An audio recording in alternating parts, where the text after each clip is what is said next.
May I have your attention, please? May I have your attention, please? Shabbat Shalom, everybody.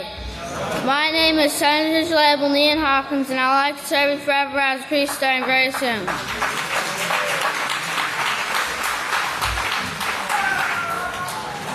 It's now time to start finding your seats for Sabbath services. Shabbat Shalom, everyone. My name is Yisrayl Hawkins. I'd like to serve forever as a priest starting very soon. It's a privilege and honor to present to you the sons and daughters of Yisrayl Abel now entering the sanctuary.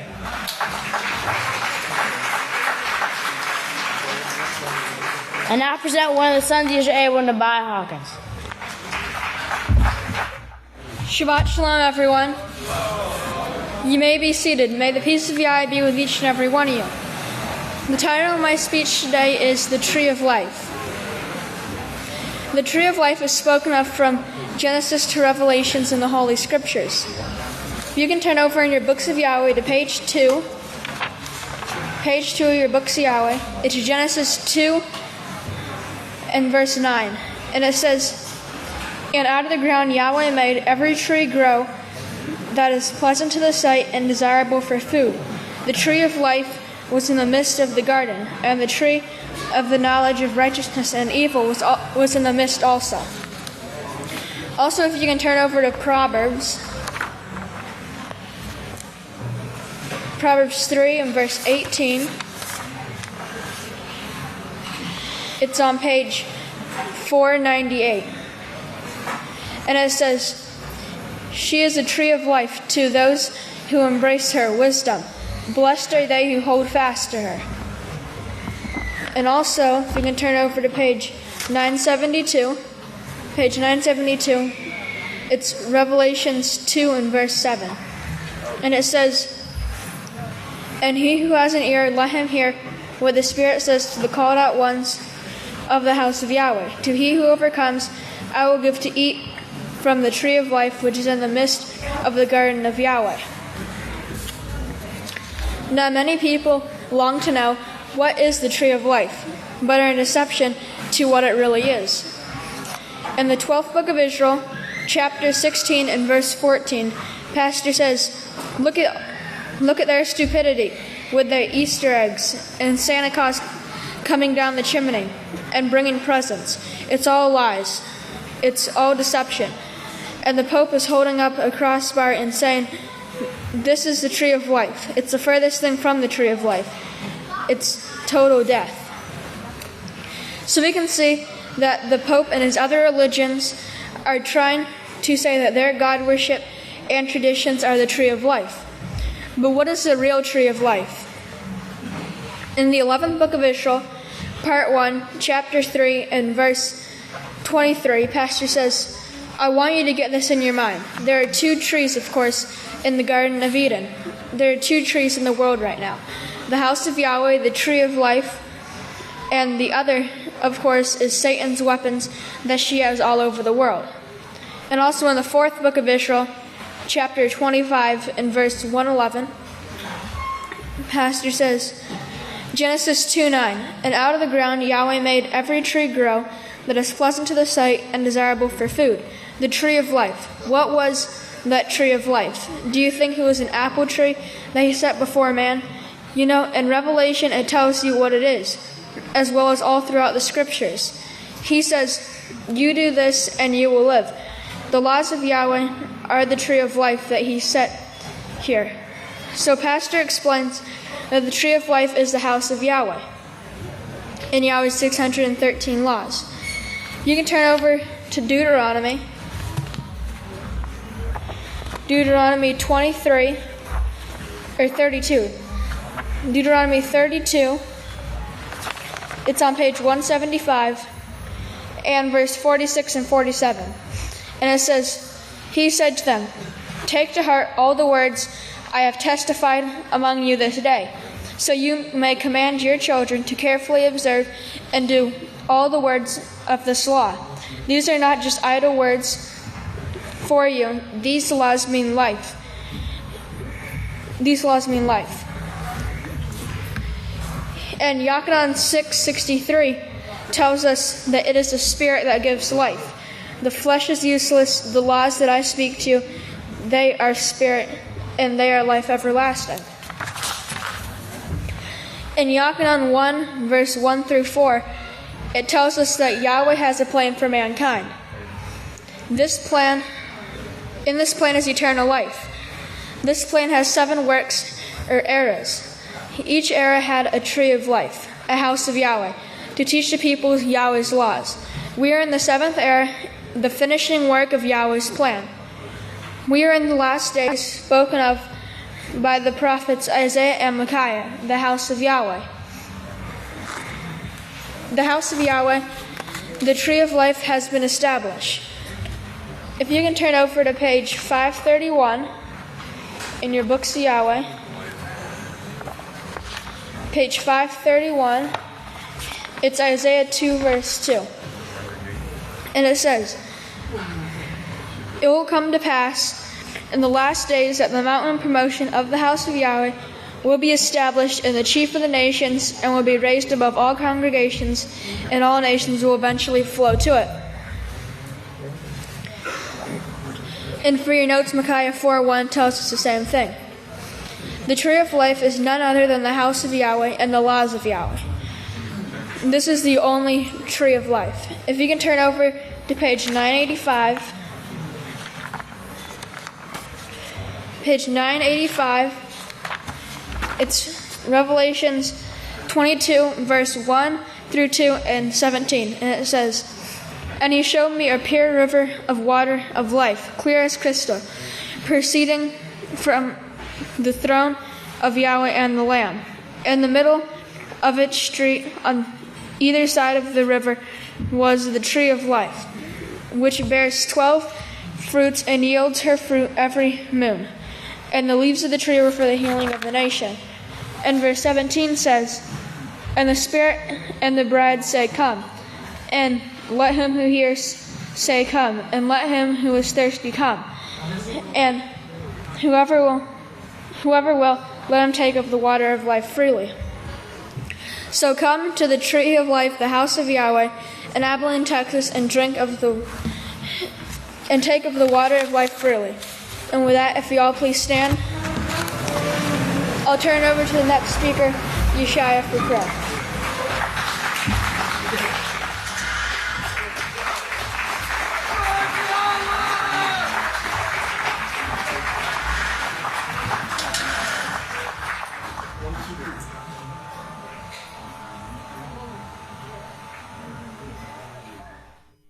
If you all please stand, if you all keep on standing, I'll turn it over to Yaakov, the Deacon Yaakov.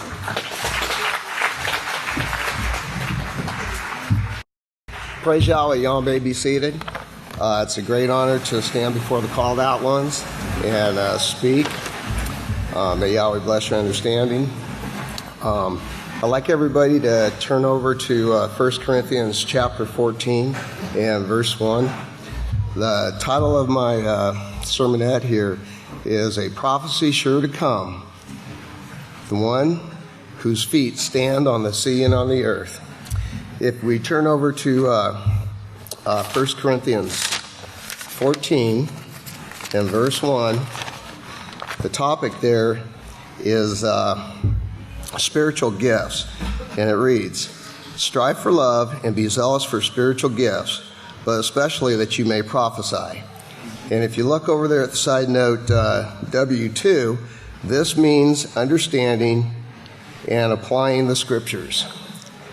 And if we continue on, as we just read, it is a gift, and we've been given in the house of Yahweh one of the greatest gifts Yahweh could give us, and that's our last days anointed witness, Yisrayl Hawkins.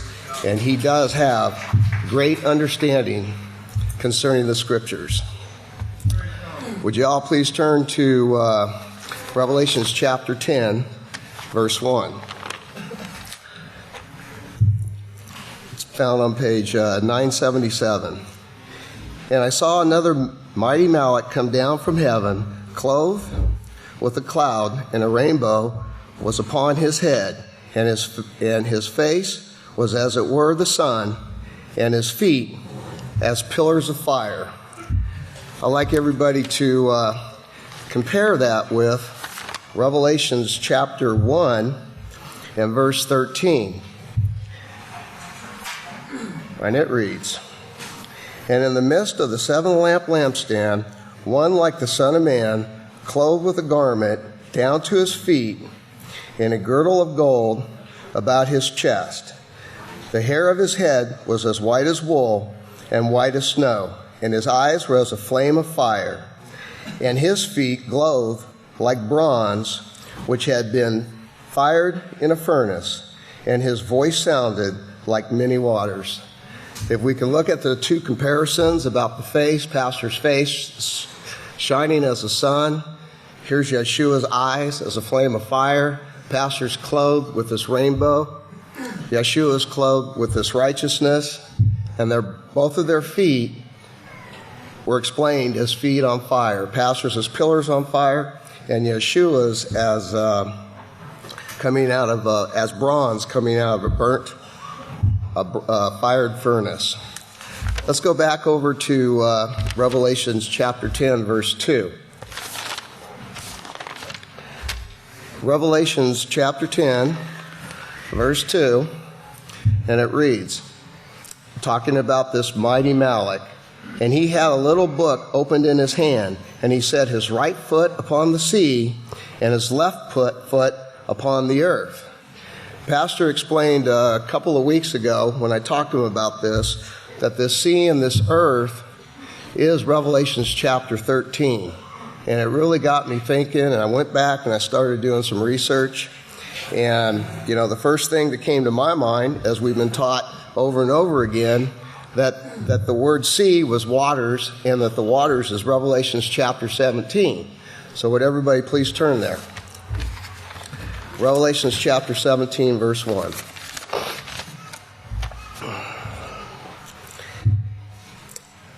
"And there was one of the seven Malachim who had the seven bowls, and talked with me, saying, Come, I will show you the sentence of the great whore that sits on many waters." So if you look over in Revelation 17:15, it gives you an explanation of what these waters are.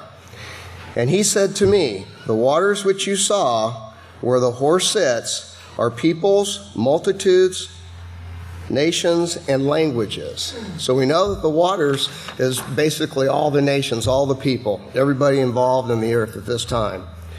Go back over with me to Revelations chapter 13. In Revelations chapter 13, it says, verse 1, "And I stood upon the sand of the sea, and saw the beast rise up out of the sea, having 7 heads and 10 horns, and upon his horns 10 crowns, and upon his heads the names of blasphemy." Gives you the description of this, and the last portion right there. "And out of the mouth he spoke as of a lion, and the dragon gave him his power, and his throne, and great authority." Verse 4, "And they worshiped the dragon, which gave power to the beast. And they worshiped the beast, saying, Who is like the beast, and who is able to make war with him?" So as we see, this sea right here is none other than the Holy Roman Empire that suffered this deadly wound, that's the leader of the kings of all the earth. Look over with me in Revelations chapter 11, Revelations chapter 13, verse 11. "And I saw another beast coming up out of the earth, and he had 2 horns like a lamb, but he spake as a dragon. And he exercised all the authority of the first beast before him, and caused the earth and those who dwell in to worship the first beast, whose deadly wound was healed. And he does great wonders, so that he makes fire come down from heaven on the earth in the sight of men." Now this fire, as you see, it comes down from heaven. That authority is that other tree that was given in Genesis. This fire is a false fire. It's also a destructive fire. The fire that we see that Yisrayl Hawkins has and our high priest Yeshua Messiah has, that authority comes straight from Yahweh. And it's nothing more than the laws and the prophets and the righteousness of Yahweh that brings peace, joy, and love. Go back to Revelations chapter 10, verse 1 again.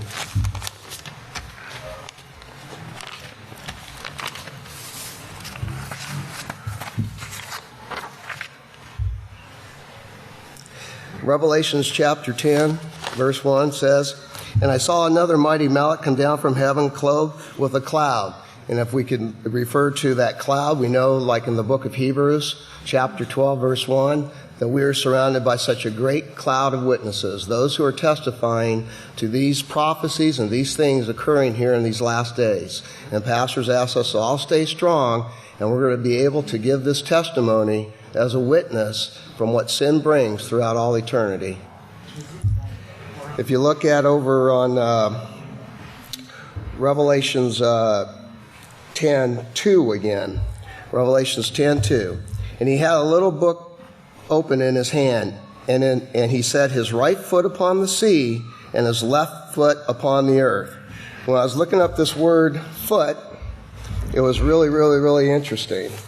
And when I looked at it on Hebrews, it's actually, the word is in the Strong's, and it's the Greek word number 4428.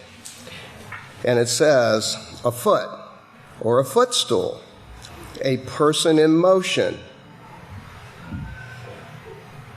Also speaks of obedience and worship.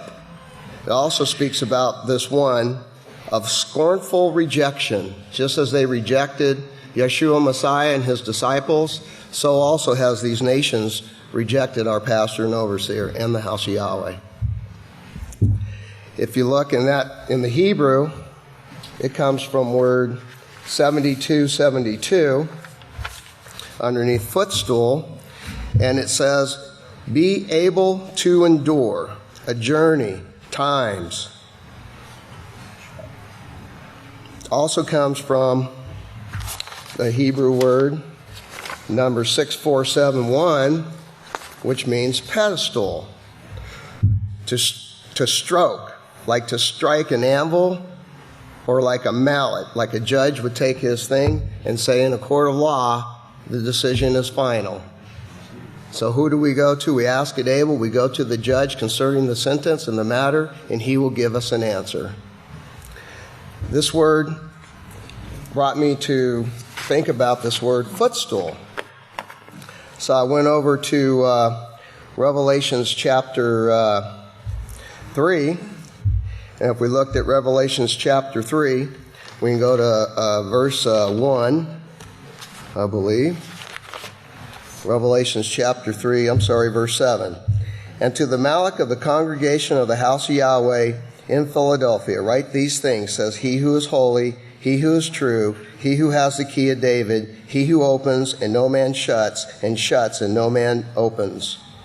You look at verse 11, it says, "Behold, I will give out of the throne," or on 9, "Behold, I will give out of the throne of the assemblies of the accuser, who preach themselves to be those who worship Yahweh, and they are not, but they attempt to deceive by falsehood. Behold, I will appoint them for the purpose of worshiping in the presence of your footstool, and they will understand that I have loved you." I've loved you, Yisrayl Hawkins. That's Yahweh, that's Yeshua speaking to him with Yahweh's authority. This word footstool, if you remember in Psalms 110, and it's verse 1, Yahweh said to my ruler and my king, "Sit at my right hand until I make your enemies your footstool." This mighty Malach that's standing on the sea and on the earth, who opposes Babylon, is subduing these nations right now. And as he's subduing these nations right now, you looked up that word fire, okay? And the Hebrew word for that fire, the Greek word for that fire in Revelations chapter 10 in verse 2. If I can find my notes. It's 4442, and it's a primary word, fire, lightning, fiery. It's in Revelation chapter 3, verse 18, is in symbolic of that which tries the faith of the saints, producing that which will glorify Yahweh. It says here divine judgment, but we know that word divine is not correct. It's the judgments of Yahweh, testing the deeds of the believers at the judgment seat of Yeshua. Pastor Yisrayl Hawkins is that instrument that Yahweh is using to judge not only the saints, purify the saints, test them, get them ready for this great and awesome kingdom, but also spreading this message of salvation to all the nations.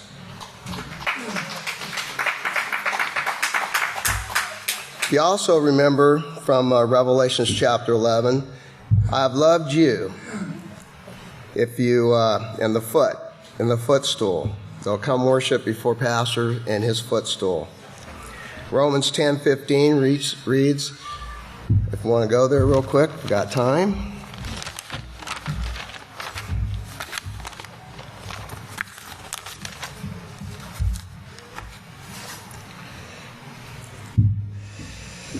Verse 14.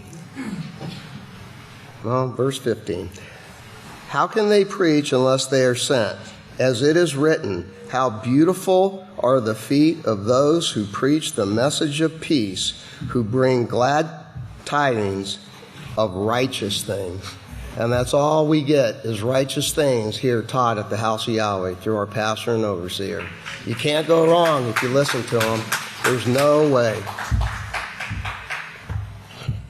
Turn back with me to Revelation chapter 10 again.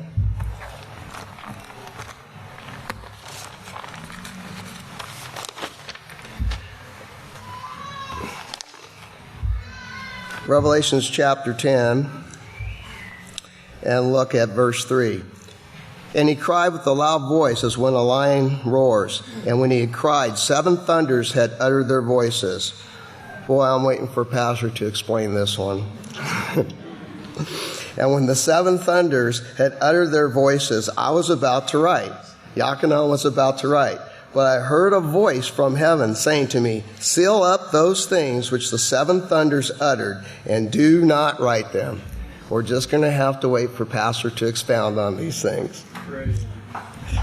Verse 5. And the Malach which I saw standing upon the sea, that beastly Holy Roman Empire, and upon the earth, that's the United States, had 2 horns like a lamb, but does speak as a dragon, causes fire to come down from heaven. When this Malach lifted up his hand to heaven, and he vowed to him who lives forever and ever, who created the things that are in it, and the earth, and the things that are in it, and the sea. Look at how many times this word earth and sea comes up. And the things which are in that there should be time no longer. Here, Pastor is vowing by the authority of heaven back to Yahweh, asking him, fulfilling his prophecy, that there's no more delayed time. I mean, that's awesome. And remember the importance of vows. When we make a vow, the things that we say out of our mouth, we need to learn to keep. Would you please turn over to back to Revelation chapter 4. Pastor, when he was explaining these things, he knew back when he wrote The Mark of the Beast, Volume 1 and 2, and he's explained to us numerous times that the quartet was going to go ahead and repent. If you look at Revelation chapter 4 and verse 6, and before the throne there was a sea of glass like crystal. In the midst of the throne and surrounding the throne there were 4 living creatures full of eyes before and behind. Pastors explained to us many times that this is a quartet. He's also expounded and explained that they will be repenting, coming to the house of Yahweh. They will understand the destruction that they brought upon the earth, and they'll be taught to learn more or know more. Revelation chapter 4, verse 13 and 14. and every creature which is in heaven, on the earth, and under the earth. There we have those words again, earth and sea, which are in the sea, and all that in them. I heard them saying, Blessing, honor, and glory, and power belongs to him who sits on the throne, and to the Lamb, forever and ever. And the four living creatures, the quartet, said, Hallelujah, Yahweh. And 24 of the great Kahans fell down and worshipped him who lives forever and ever. Go back over to Revelations chapter 7 and verse 1. It speaks about these quartet again. Verse 1. And after these things I saw four Malachim standing on the four corners of the earth, holding the four winds of the earth, so that the wind would not blow on the earth, nor on the sea, nor on any tree. We all know what the trees are. They're the people. The green trees are the saints of Yahweh. Okay? So this earth and the sea, we have it here again. And I saw another Malach ascending from the east, having the seal of the living Father, and he cried with a loud voice to the four Malachim, to whom it was given to the earth and the sea, saying, Hurt not the earth nor the sea, till we have sealed the servants of our Father in their forehead. Pastor's job was to cry out to these nations to get us all sealed at this time, so that we could all come to this point where he could offer up a people holy to Yahweh. For my two closing scriptures, you remember how Zechariah, it says, Behold, speaking to Yeshua, behold, the man whose name is the branch. You look at Isaiah chapter 49, verse 3. Let's go there, my last scripture.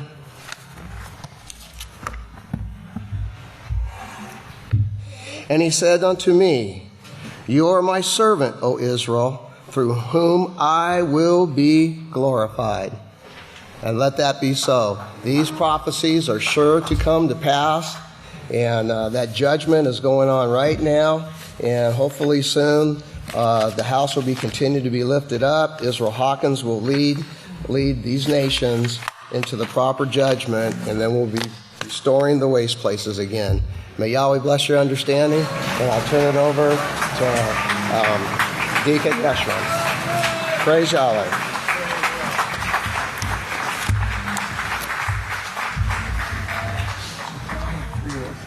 If you remain standing, we have a special presentation. I'd like to turn it over to Son of Yisrael, Abel, Yisrayl Hawkins. Shabbat Shalom, everyone. You may be seated. May the peace of Yahweh be with each and every one of you. The title of my speech today is Instructions Keep Us Safe. Now, the body of this speech is, I'm going to stress what instructions are, why they're given to us, examples of people who obeyed the instructions and got blessings, and examples of people who did not obey the instructions. Now, the word instructions in Webster's dictionary means detailed information of telling how something should be done. And the second definition is knowledge or information imparted. Instructions are a direction or order given. And instructions are given to us to explain how or when something should be done. Here are some examples of people who followed the instructions and were blessed. In Genesis 22, 1 through 10, Genesis 22, 1 through 10,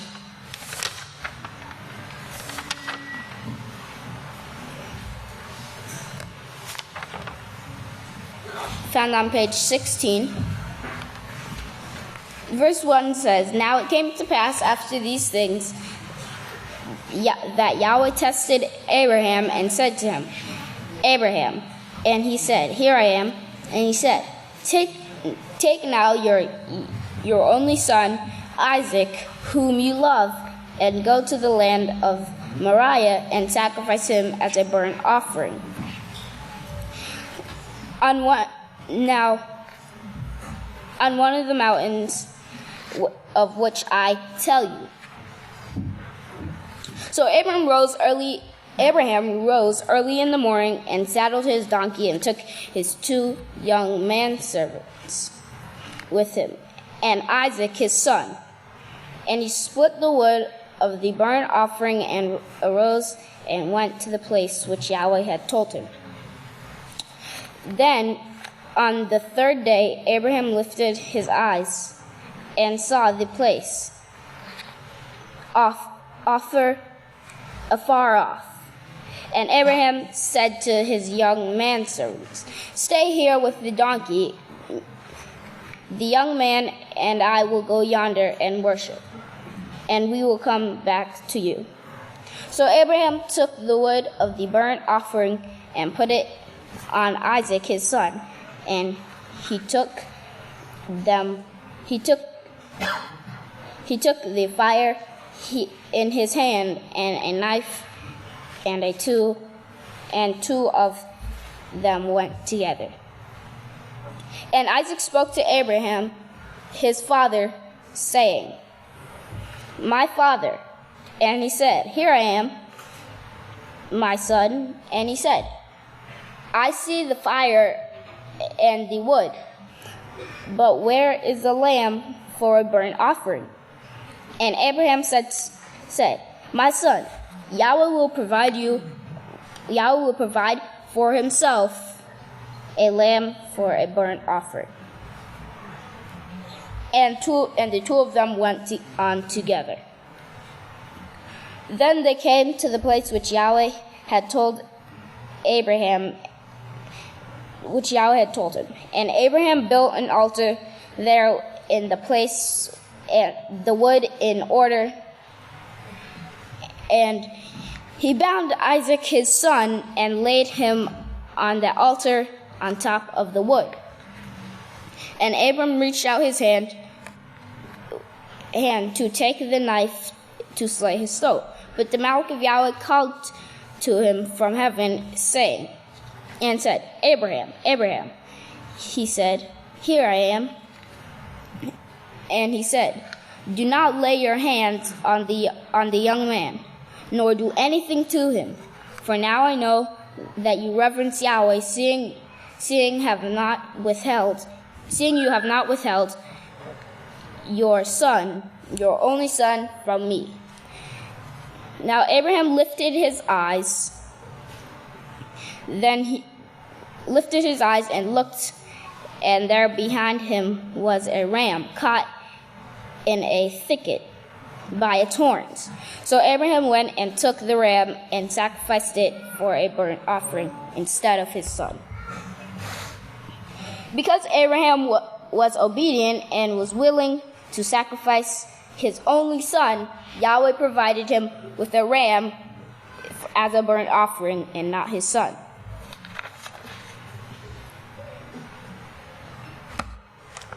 Now let's look at an example where people did not.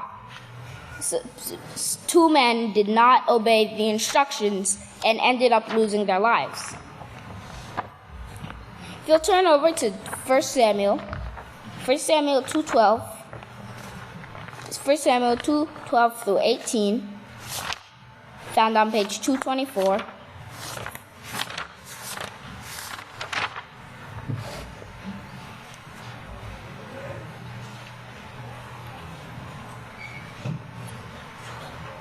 And it says, "Now the sons of Eli were the sons of Belial. They did not know Yahweh. It was a practice of the priest with the people that when any man offered a sacrifice, and while the meat was boiling,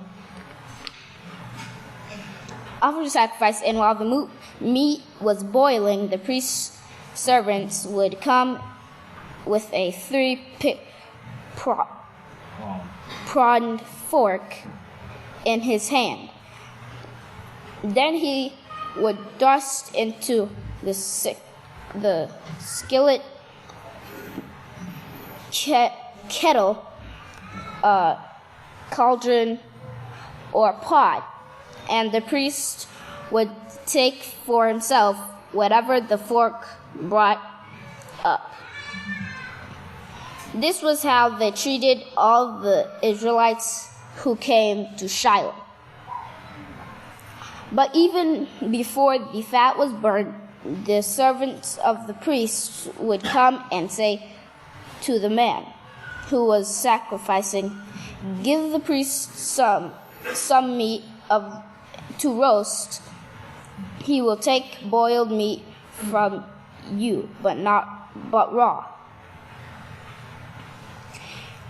And if the man said to him, let the fat be first burned up, and then take whatever you want, the servant would then answer, "No, but you must give it to me now. But if not, I will take it by force." So the sin of the young men were very great in front of Yahweh. For men came to threat Yahweh's offering with contempt. But Samuel ministered in front of Yahweh. A child wearing a linen ephod. His mother, a child wearing a linen ephod. In 1 Samuel 4:17,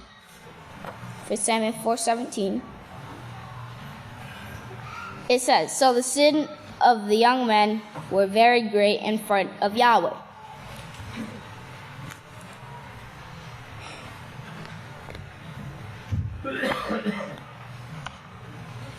In Proverbs 3:1,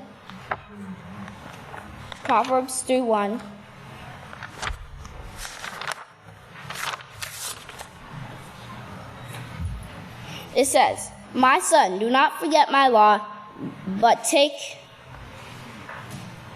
my instructions to heart.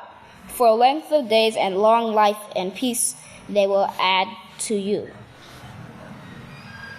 Now, as you can see there, it says that if we obey the instructions from our authorities, we will have long days.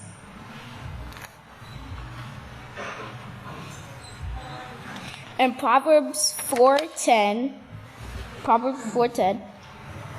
it says, "Hear, my son, and accept what I say, and the years of your life will be many."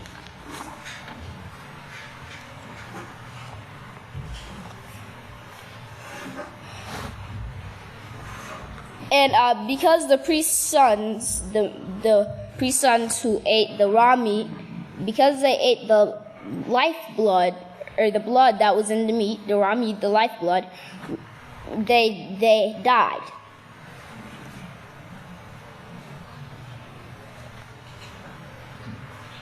In conclusion, if we want the protection of Yahweh, we must be willing to follow Yahweh's 613 instructions given to us by our overseer, Yisrayl Hawkins.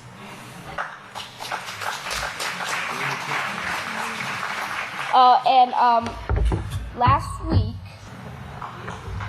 this is us with Senator Roger Wicker from Mississippi, and that was at a coffee meet and greet. And we had a great time there.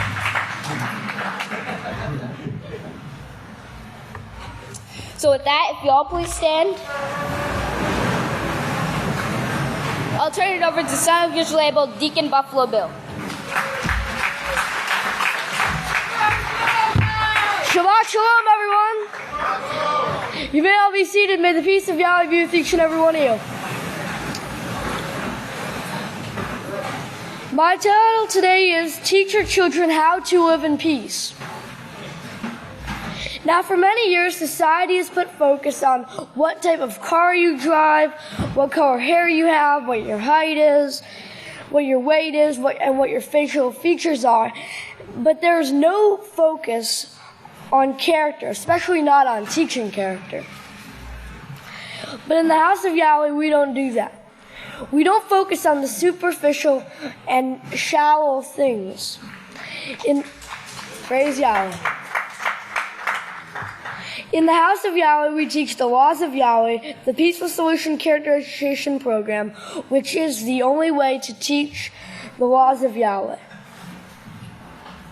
Please turn to Proverbs 22. Proverbs 22. And let's look at verse 6. It's on page 510. It says, "Train up a child in the way he should go, and when he is old, he will not depart from it." Train up a child in the way he should go. Don't shove him in front of a TV or give him a stupid phone with the internet so he can go worship the gods on Google or Facebook or any other stupid time-wasting site where Satan can pull him out of the house of Yahweh and deceive him. And do not let him listen to worldly music.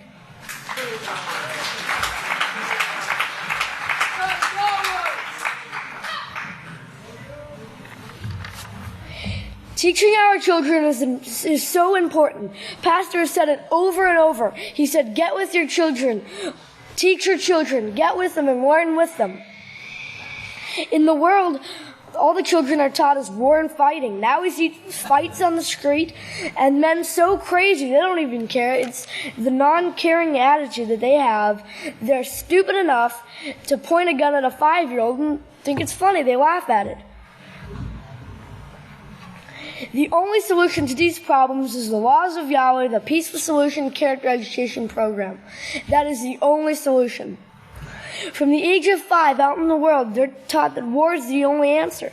But at the house of Yahweh, from the time that a child's in the womb, they're being taught the way to peace, the Peaceful Solution Character Education Program, and all 613 laws of Yahweh. Please turn to Deuteronomy. Deuteronomy 6 on page 152. Deuteronomy 6, and let's look at verse 7.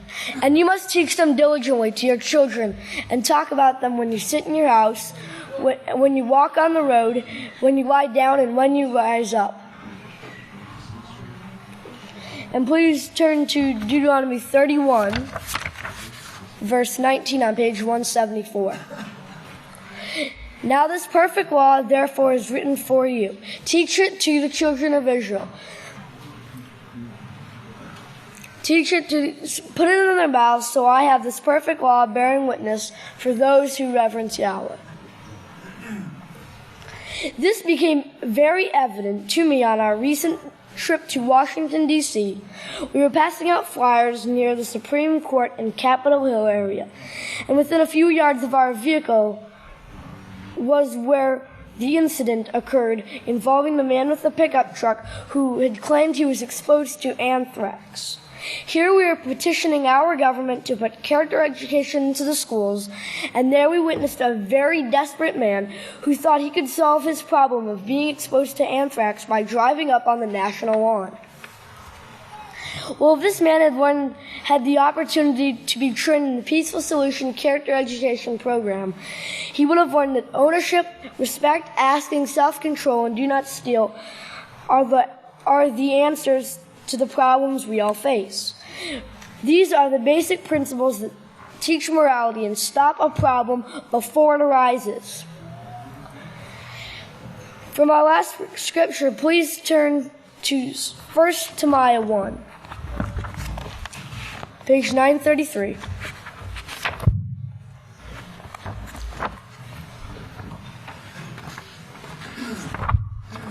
First Timothy 1. And let's look at verse 8. "We know indeed that the law is perfect, and if everyone agrees with the law, taking it to himself to use. We know that the laws of Yahweh, the full Peaceful Solution Character Education Program, is perfect, having power to bring us to perfection, making us in the image and likeness of Yahweh. If everyone agrees with this law, taking it to himself to use." Brothers and sisters, we must have faith and works. We must learn the laws, the Peaceful Solution Character Education Program, and perform them. We must read and study the laws, the Peaceful Solution, and practice them. If we do this, we will surely inherit the great kingdom of Yahweh. And if you all please stand.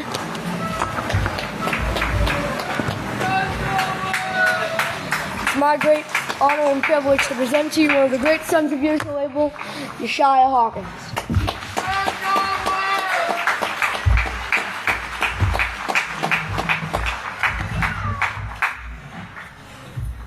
Shabbat Shalom, everyone.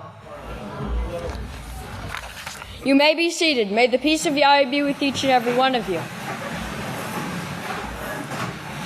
The title of my speech today is not our plan, but Yahweh's plan. We had a great missionary trip, and I'm going to share with you something I learned on the trip and I see taking place in the house of Yahweh today. This may come as a shock to some of you, but everything on the missionary trips don't always go according to how we would think they would go or want them to go. But they do go they go exactly how Yahweh wants them to go. And this is one of the things I learned. If you could turn to Proverbs 16 verse 9 on page 506, Proverbs 16 verse 9. It says, "A man's mind plans his ways, but Yahweh directs his steps." And on the way there, we had some trouble. But we didn't plan for one of the motorhomes to break down and almost delay us a whole day on the way to Washington. But Yahweh allowed this to see how we would handle things. And like Pastor has taught us, we went to work solving the problems. And I didn't see any of the adults or anyone throwing a temper tantrum or because we broke down on the side of the road. But instead, they worked together, some going to get parts, and others started taking apart the broken pieces. In the 4th book of Yisrayl, Pastor told us that we can do great things when we work together. This is from the series Lying and Betrayal of the House of Yahweh, chapter 3, verse 40. It says, "Everyone here does his job. We all work together as a unit. That's the way it has to be. We are one unit." Did you get that? We are one unit. That's the reason that Yahweh is able to use us and put out so much work. The things that this little group puts out here would take the world thousands of hours, thousands and thousands of dollars too. But Yahweh is blessing this work, or it wouldn't be here. So even though we arrived late, we had to hurry, but we were still able to make it to all the appointments that were scheduled in the Capitol building on the first day. Everything seemed to be going pretty smooth. On the second day there, we felt right at home because it was raining on and off throughout the day. This, of course, could be looked at as a setback. But we didn't stay inside. We didn't let the lion in the road bother us. Instead, we put on our rain gear and headed right out into the rain, because we were scheduled to walk in front of the Capitol building, the Supreme Court, and the White House to hand out these flyers.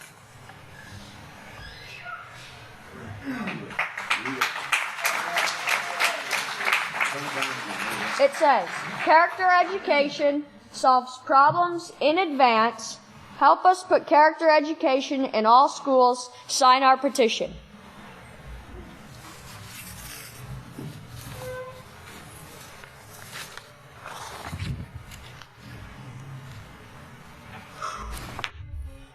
In the character unit, chapter 4, page 85, it's talking about setbacks. Curveballs and pitfalls are unexpected situations that can test your resolve to maintain a positive character. And from dictionary.com, resolve is a noun, and it means a resolution or determination made as to follow some course of action, firmness of purpose or intent, determination.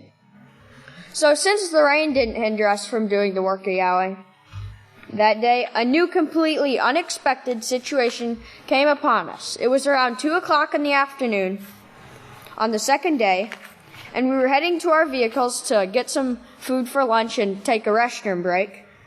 But as we just got to the spot where we had parked, we were pretty close, and a man in a white truck drove onto the grass, which is called the National Lawn in front of the Capitol, and almost immediately, police and emergency vehicles started coming to the area and wouldn't allow us near our vehicles.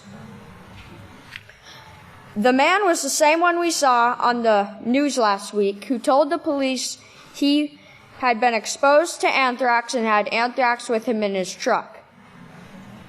And we were right there as the situation unfolded.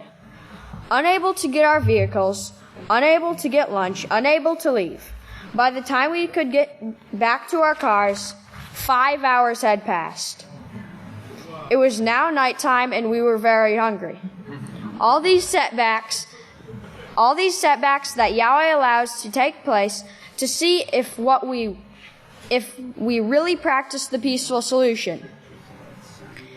It is very easy to complain about these types of situations, but Yahweh knows what He's doing. Remember, Yahweh is in full control.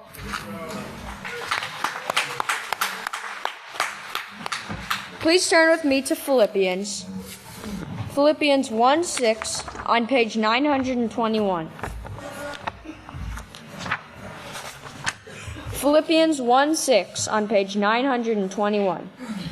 It says, being confident of this very thing, that He who has begun a righteous work in you will continue to bring it to perfection until the day of Yeshua Messiah.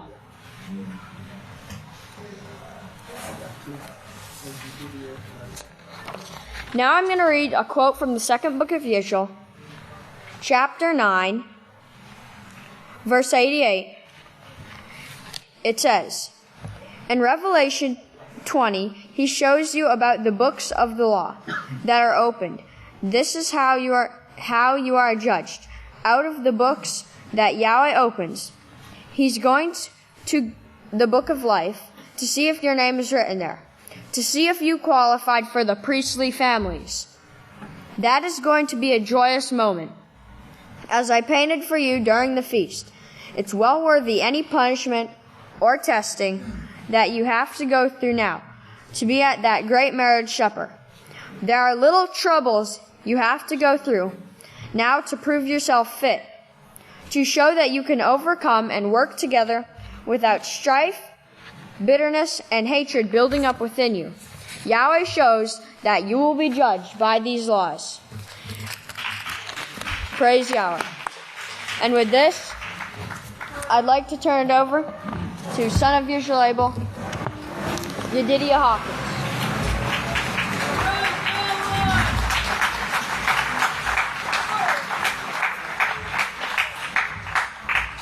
Shabbat Shalom. You may be seated. May the peace of Yahweh be with each and every one of you. So the title of my speech today is The Gathering That the Peaceful Solution and the House of Yahweh is Doing All Across the World. So, and by the way, the missionary team is part of the gathering. We go out in the world and we teach people the way of life, the way of peace, and the way, we teach them Yahweh's laws, the way that they should act. We teach them about character and other things of the peaceful solution. So, we're not going out there saying Yahweh said this, Yahweh said that.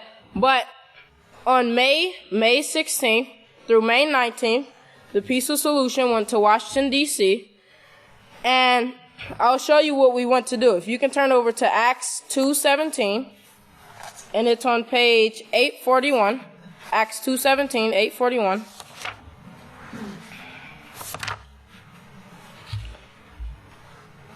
And it says, and it will come to pass in the last days, says Yahweh, I will pour out my spirit upon all flesh, and your sons and your daughters will prophesy, and your sons and your young man will see visions, and your old man will dream dreams. So it's basically saying they will teach the people. And is that not what the missionary team went out to do in Washington, D.C.? The missionary team went out to teach the people the way of life, the true way of life, and the Peaceful Solution Character Education Program. Now, while we were there, we also spoke with one of the congressmen, Henry Cuellar, and that's Judge Rosie's brother. And 7 years ago, the first trip to Washington, D.C., we spoke with Henry Cuellar about the Peaceful Solution, and we introduced the Peaceful Solution to him, and we actually flooded the Peaceful Solution throughout Laredo in his district. His district is 28. And that's also one of Pastor's lot numbers. So 7 years later, we went back at May 16th, and we talked to him about the Peaceful Solution and what the Peaceful Solution have been doing in Laredo, the gathering. Basically, the Peaceful Solution just went to Laredo and is gathering the people, teaching them the Peaceful Solution. And we met with him. We showed him a video of all the things that the Peaceful Solution had did for his district. And this is his post on his Facebook page. It says, "This morning I met with William Krause, Chris Heiler, and students from my district about the importance of helping students develop strong morals by teaching the values of honesty, courage, and integrity in schools." So this is Henry Cuellar. So the Peaceful Solution and the House of Yahweh is doing a great work, and we have more coming on it. It's a video that we showed him. We could show y'all too. If you could play this one, please.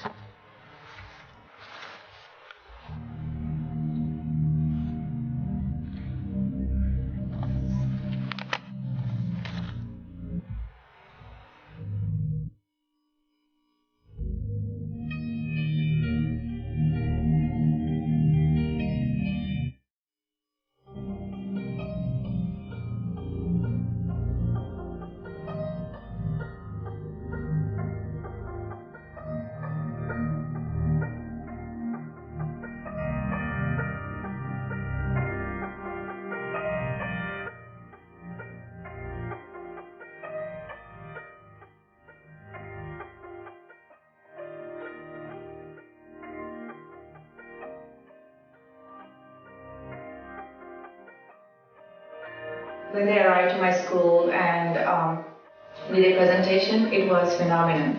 All my students loved the presentation because respect is one of the most important things, like how to respect and give respect, and also how to think before you act, like your actions, your feelings, and how to respond to each circumstances when it presented to you. On behalf of Christian Middle, we would like to thank Peaceful Solutions of Laredo for coming by and talking about several topics that tie in with the home and the school environment, about discipline, self-respect, how to address bullying issues. That is one of the main factors that are affecting our students. Peaceful Solutions is a great program. I highly recommend it to anybody out there, especially at the middle school, when these kids are torn between being kids and being adults.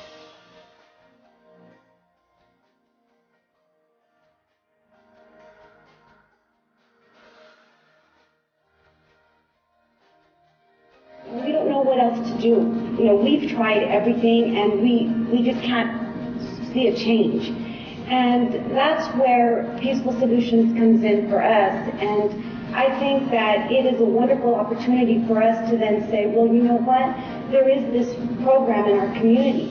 It's something that offers you a tool, a resource to use, a tool for change. And thank you, Peaceful Solution team. You're the best. We've had so many wonderful presentations with you all, and our children love it. They come back to us and they tell us, well, when are we going to see them again? I'll tell you that the Peaceful Solution offers that inspiration.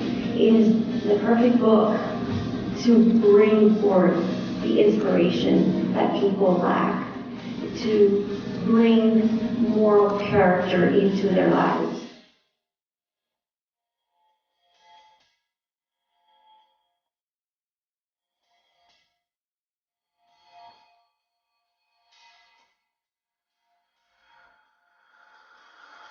I truly feel blessed to have met William Krause and all the individuals from Peaceful Solution from Abelin, Texas. And they have not only inspired the children, but they have inspired me to continue the message of moral principles. And this is something that is, we go back to the basics. And I think if we could all go back to the basics, this world will certainly be a better place. But the concept of peaceful solutions, putting the strategies in our students' hands, is awesome. It's great. I think that if a program is based and the people that have that program believe in it and it has touched their lives, I think they're not just presenting a program or something. They're presenting something they believe in. When you believe in something, it changes everything. It not only touches their lives, it touches the lives around everybody, especially the students that they serve.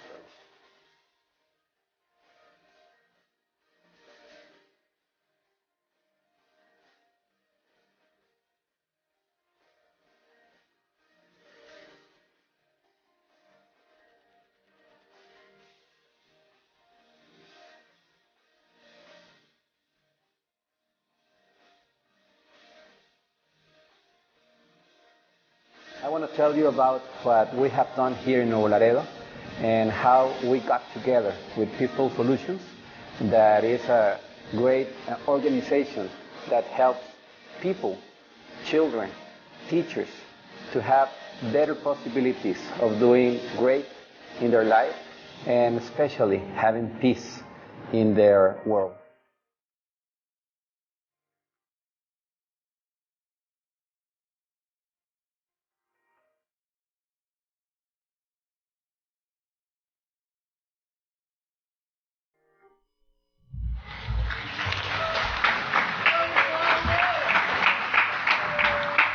So you see the work that the missionary team has been doing in Washington, D.C. and in Laredo.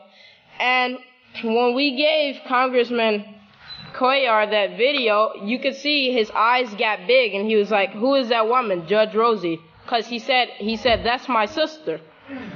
Okay, and that's not the only, and when Congressman Cuellar, when he saw we were down there to get petitions signed, okay? So when he asked his office aides, he asked them to put the petition on his desk, okay? Because he wanted to sign it, I guess. So he asked them to put the petition on his desk, and when he saw his sister on the video, his eyes got very big, and you can see that he was joyful. So don't get me wrong, that's not the only way that the House of Yahweh is gathering the people. It's other ways, such as the HOI publications, okay? The HOI publications.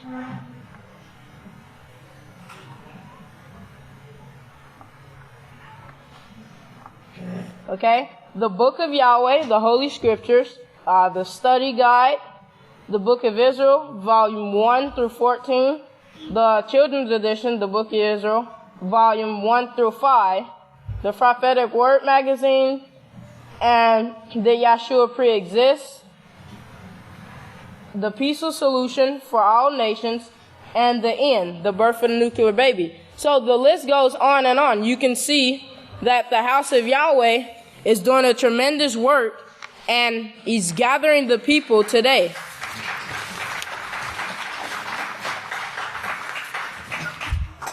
Okay? And when we were down there, we were passing out the flyers for the petition to be signed, and here's some pictures. Okay, we were passing out flyers for the petition to be signed. And here's another picture.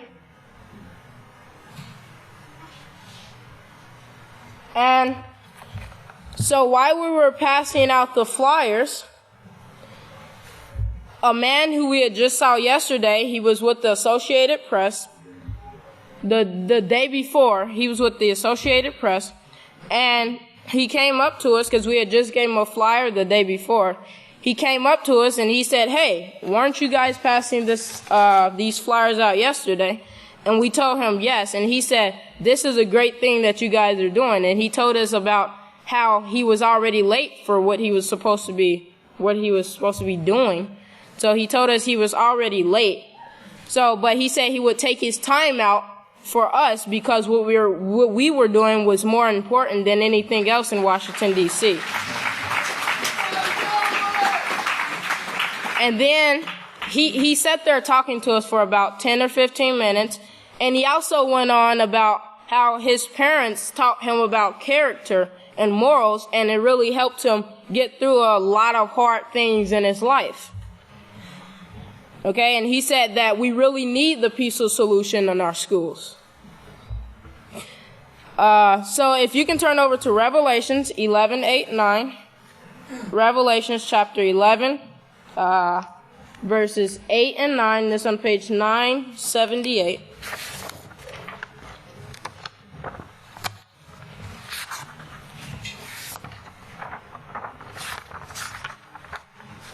Okay, Revelations chapter 11, 8 and 9. And it says, "And the body of believers, the house of Yahweh, the one seed of the two witnesses, goes into the streets of the cities." Okay, so the body of believers, which is us, the peaceful solution, we went into the streets, okay, of the city, the great city, which is spiritually called Sodom and Egypt, where also their Messiah was sacrificed. And they take out the people, the tribes, the tongues, and the nations into the house of Yahweh. So that's what we were doing. And then also says, out of the house of Yahweh, turning them to Yahweh. Okay? So that's what the peaceful solution went to Washington, D.C. for. That's what the peaceful solution goes on every missionary trip for. It is to turn the hearts and turn the people around to the way of Yahweh.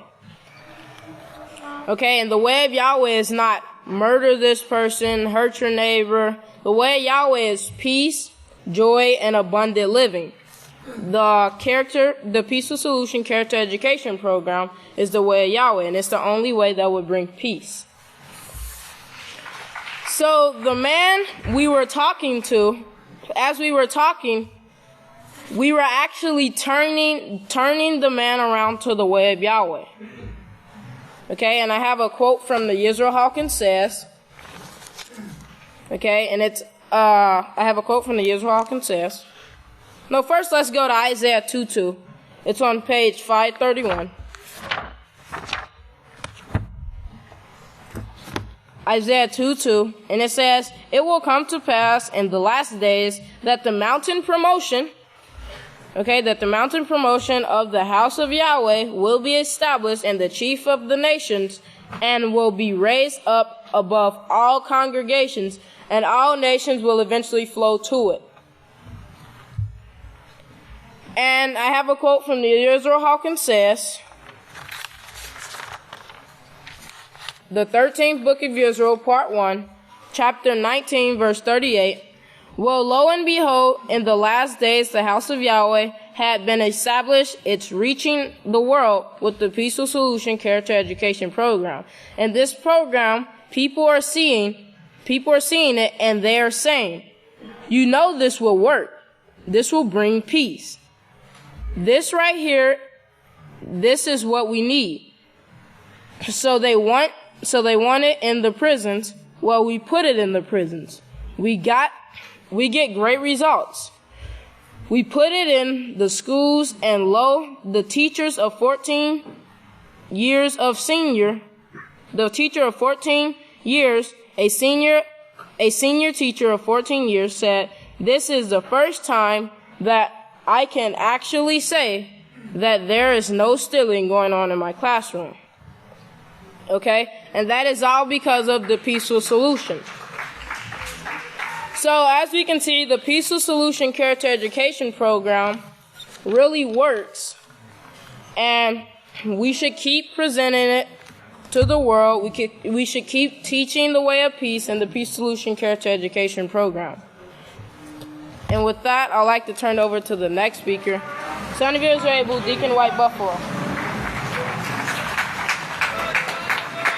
Shabbat Shalom, everyone. You may be seated.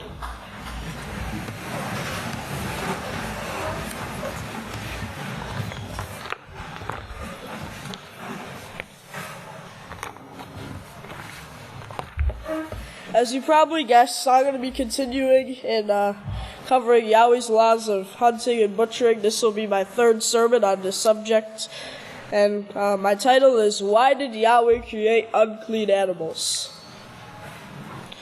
Well, first let's do a review. In my first sermon, we talked about the different animals that's acceptable, the clean and unclean laws, and certain instances where things were done concerning this. And how when a person kills an animal for food, it should be done not torturing the animal, but done appropriately, because its flesh will become your flesh. In the second part, we also continued covering this subject, and we also covered about the lifeblood, not eating the lifeblood. But this will be about, why did Yahweh create unclean animals? Some people look down upon unclean animals in disgust and wonder. Why were they created? Does Yahweh care about them? Did Yahweh make a mistake when He created them? He didn't create them by accident. There are answers to these questions too. Let's start from the beginning. If you would turn to Genesis 1. Genesis 1.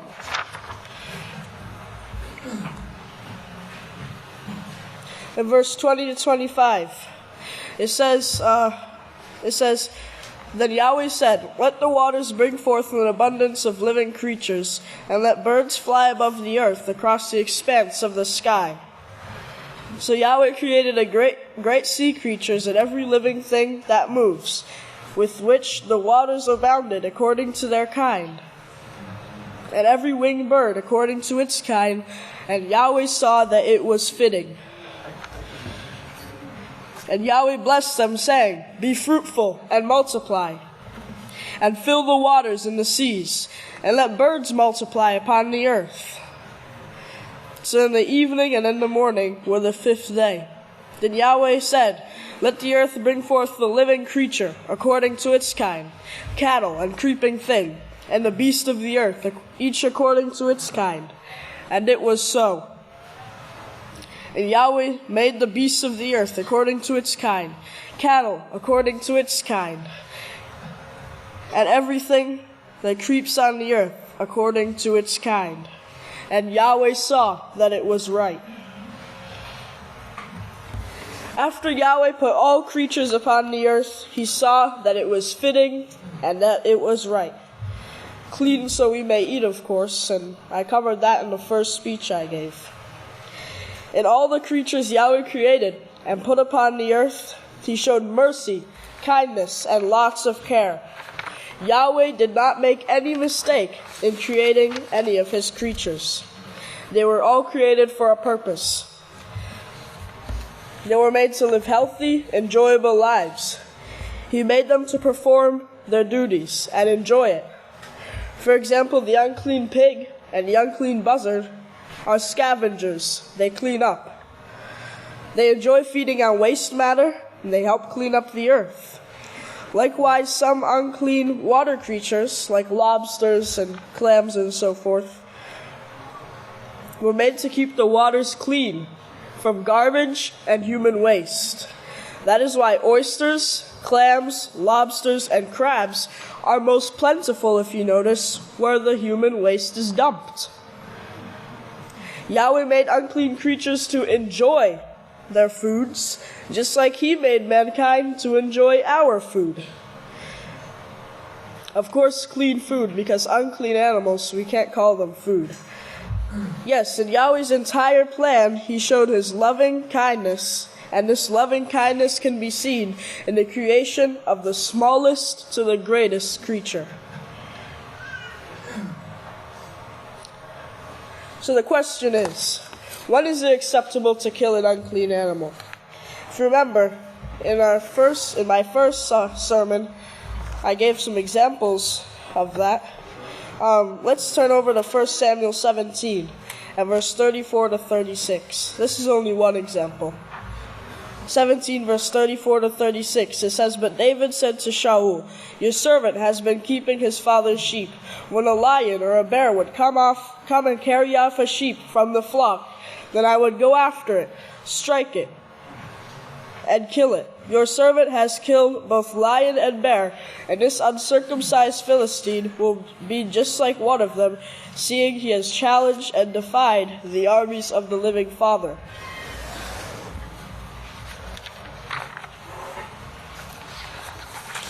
The next question is, how can we eat clean animals that eat unclean animals?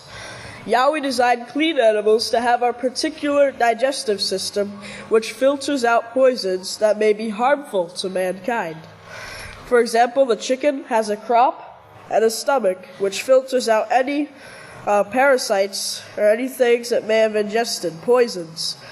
Yahweh made the clean animals this way, so when mankind eats the meat of the clean animals, it will not hurt us, no matter what the animal may have eaten. And the Yisrayl Hawkins says, the 5th book of Yisrayl, chapter 7, and verse 63.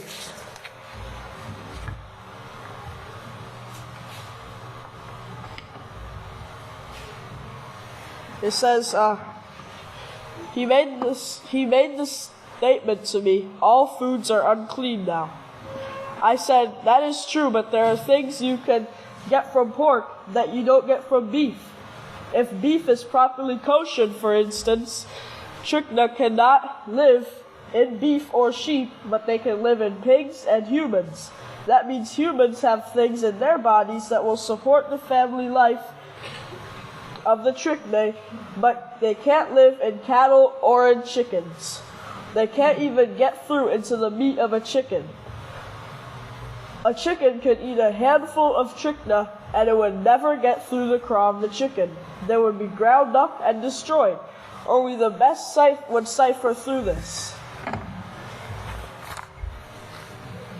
So chickens can eat unclean things, and it will be turned, Yahweh designed it to where it will turn into clean, healthy, and wholesome meat. So what clean animals could we eat? Yahweh gives us some requirements. Let's go over to Leviticus real quick. Leviticus 11 and verse 4. It says, "Nevertheless, there are some that only chew the cud or only have a split hoof. You must not eat these. The camel, because it chews the cud, but does not have a split hoof, it is unclean to you." The split hoof. If you notice on a clean animal, the hoof on the bottom of its legs is split completely in half. A split hoof, completely divided. Also chewing the cud.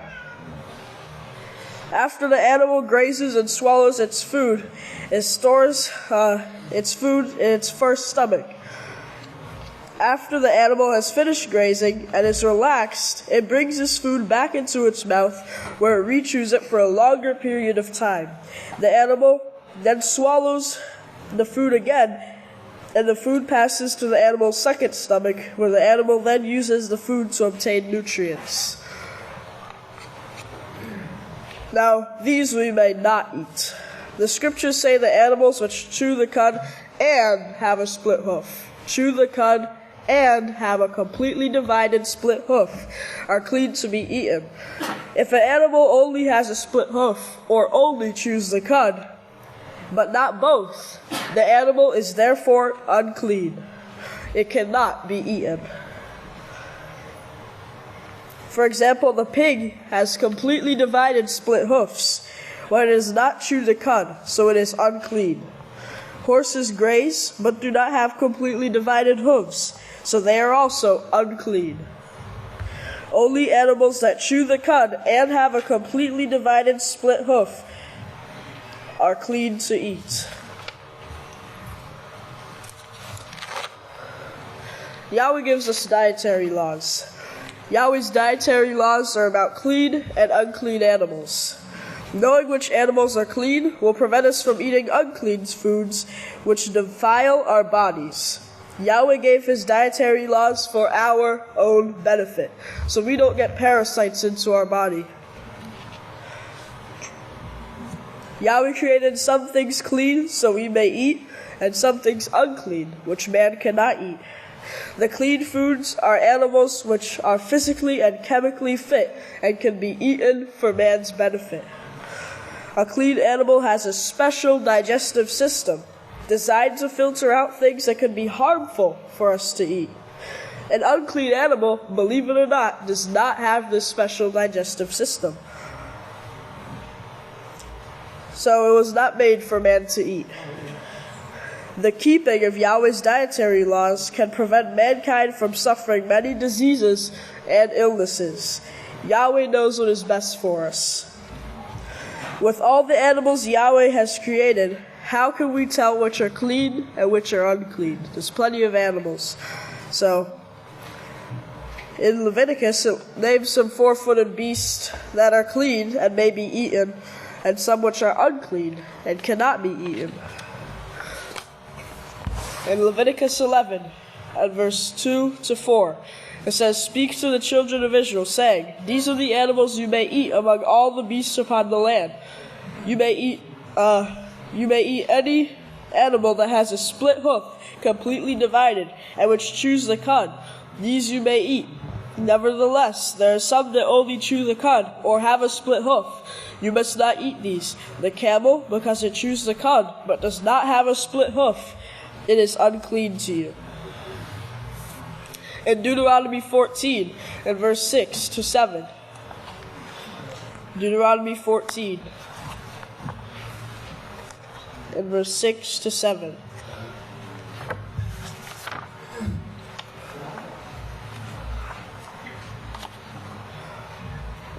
"And you may eat every animal that has a split hoof, completely divided, and that also chews the cud. However, of those that chew the cud, or of those that have a split hoof completely divided, you may not eat. The camel, the rabbit, or the cody, although they chew the cud, they do not have a split hoof, and they are unclean to you."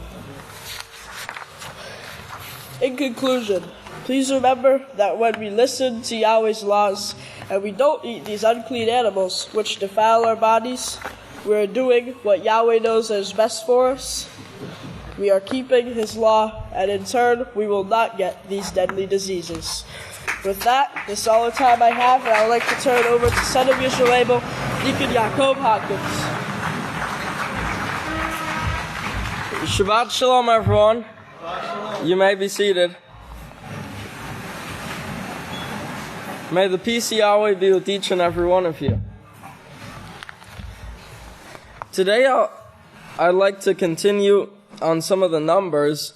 If you remember in my last sermon I did, we went over the number 421, which was Yeshua's memorial, and how it meant to wail, if you can see that, to wail, and it was talking about Yeshua's memorial. What occurs at Yeshua's memorial? To put under the oath, remember that, to swear, to curse, Now remember the 777, the word oath, and it all tied in to what occurs at Yeshua's memorial. It says that cannot be traced out. Remember, a track or a footstep. And then we have 1 Kepha 2:21 and Romans 4:12. And remember, that was where it talks about Yeshua's footstep that we would have to follow. We have to follow Yeshua in order to make it into Yahweh's kingdom.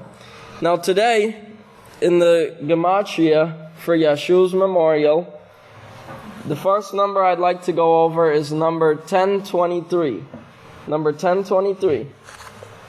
And that's in the Jewish Gematria.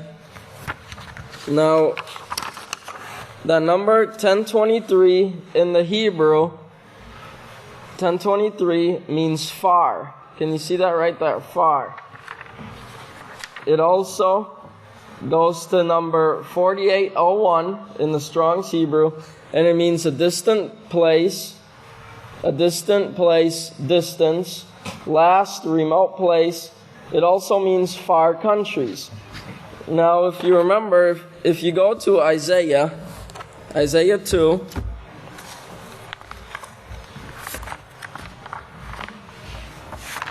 Isaiah 2, that's found on page 531. Isaiah 2, starting at verse 2. It says, "It will come to pass in the last days that the mountain promotion of the house of Yahweh will be established in the chief of the nations, and will be raised above all congregations, and all nations will eventually flow to it." Get that there. All nations will eventually flow to it. And all the countries. Now, also, in Matthew 25, remember that all nations will come to the house of Yahweh. If you go to Matthew 25, that's found on page 753, Matthew 25, verse 14. We'll start at verse 14. Now, before that, it was talking about the wise and foolish versions. The wise ones took the oil, and they had the oil in their lamps, and they made it into the kingdom. But the foolish versions, they weren't ready, they didn't have the oil in their lamps, and they didn't make it into Yahweh's kingdom. Now, in verse 14, it's the parable of the talents. And it says, "For the kingdom of Yahweh is like a man going on a journey into a far country, who summoned his own servants and handed the possessions over to them. To one he gave 5 talents, to another 2, and to another 1, to each according to his ability. And immediately went on his journey. Then he who had received the 5 talents went and traded with the same, and made with them 5 more talents.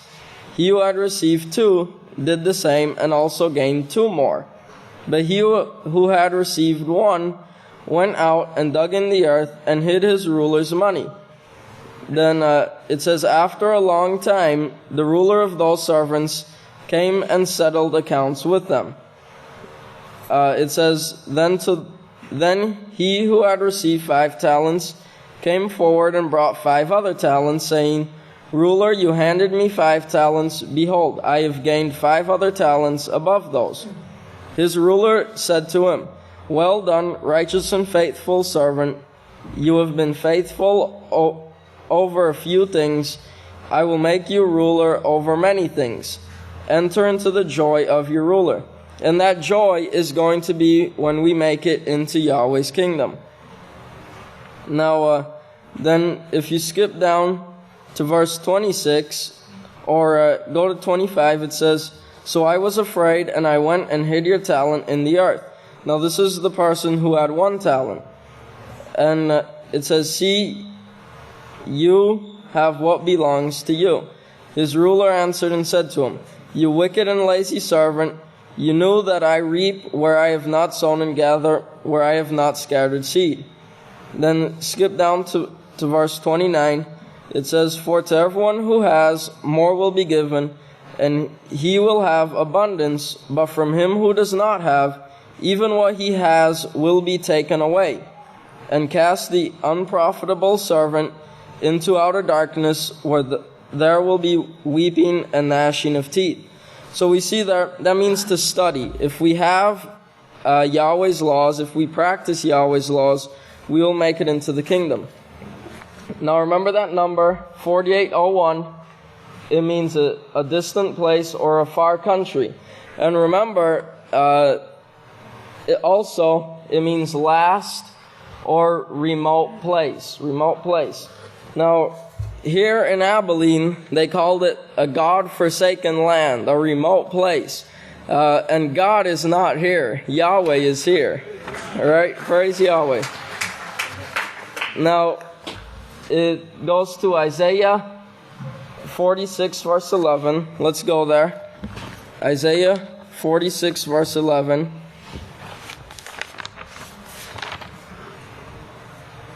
It says, Calling an eagle from the east, the one who executes my plan from a far country.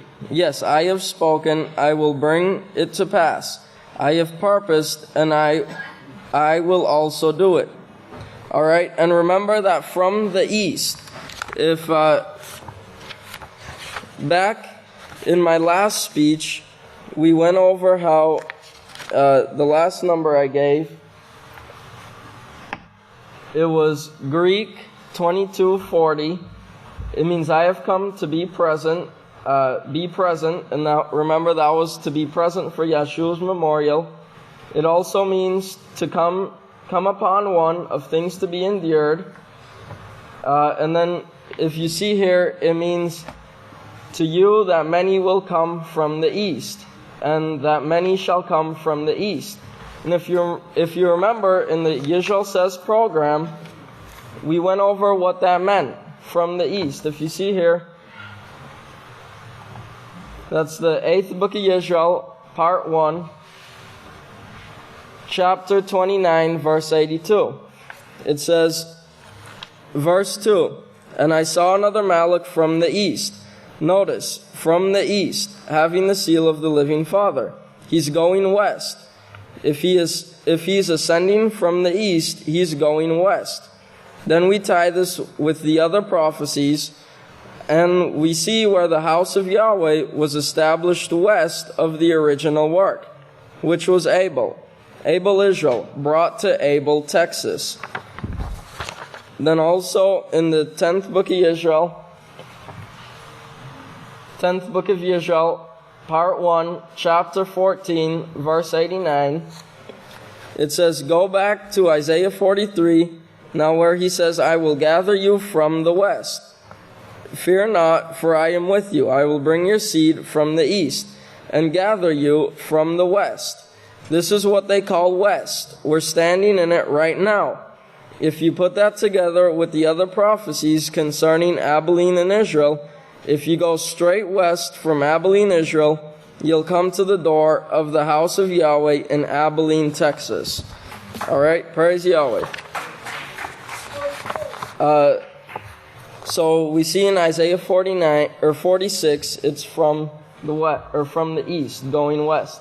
It also has dwell in, very far or country. Now, to dwell in, if you go to Psalms 91.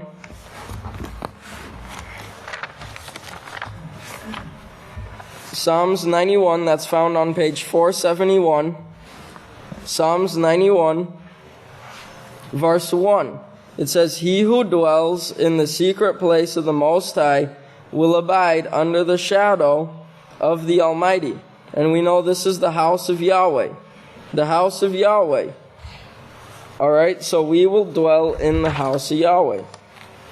Then it leads to Strong's Hebrew 73:68, which means to be or become far or distant. To be or become far or distant. Now, it also means to widen in any direction, all right? And remember, the house of Yahweh is spreading throughout all the world. Remember, last feast, we had some people here from Africa, also from Kenya. And we also went to Washington, D.C. So we are spreading. The house of Yahweh is spreading all over the world. Praise Yahweh. Now, in the Greek, the Strong's Greek, it means the arm or strength. It goes to number 1024, Strong's Greek 1024. It means short or little. It says briefly, little while, short time. Alright? And our time is short. Also, right here, short of time, place, quantity, or number. It says little, space, or while. And remember, that's short time. This is this generation. It will occur in this generation. If you go to Matthew 24,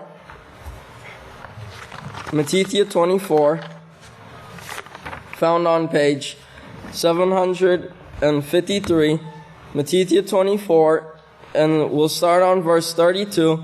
It says, "Now learn the parable from the fig tree.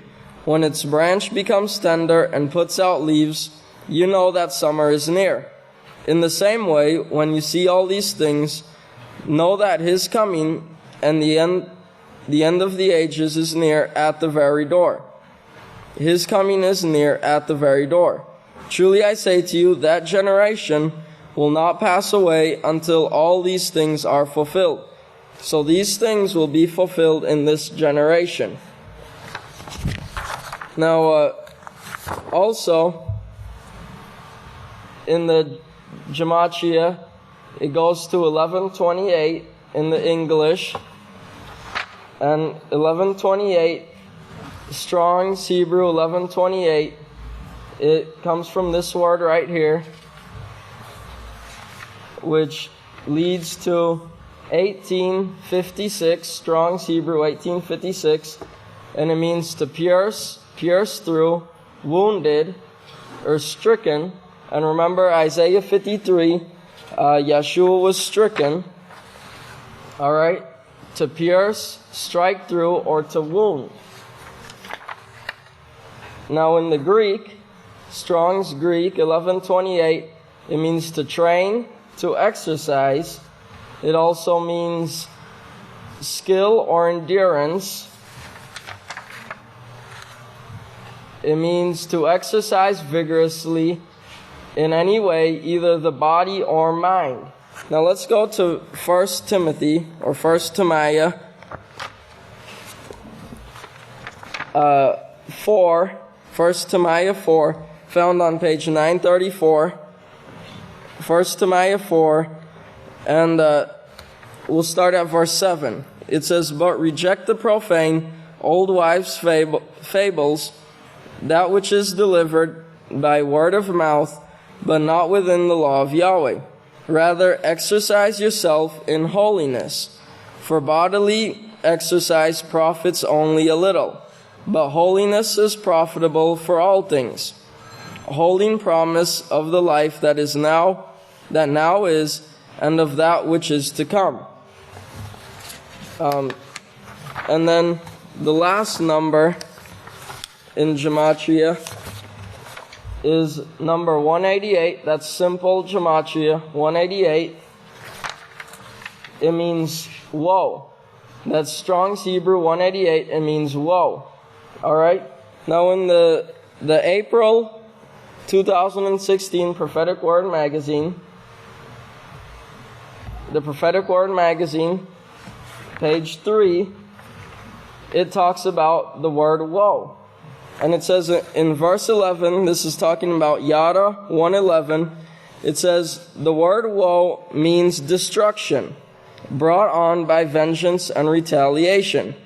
Also notice, in this verse, the world has gone the way of Cain. In verse 10, we see they corrupt themselves. The corruption leads to the woe, destruction, that comes from confusion. which comes from the consumption of unclean animals, birds, fish, etc. Now, that destruction, also, remember that destruction says, woe. It leads to, in the Greek, Strong's Greek 188, it means at the present point of time, even now. Alright? Get that, even now. Alright, and I have some pictures here.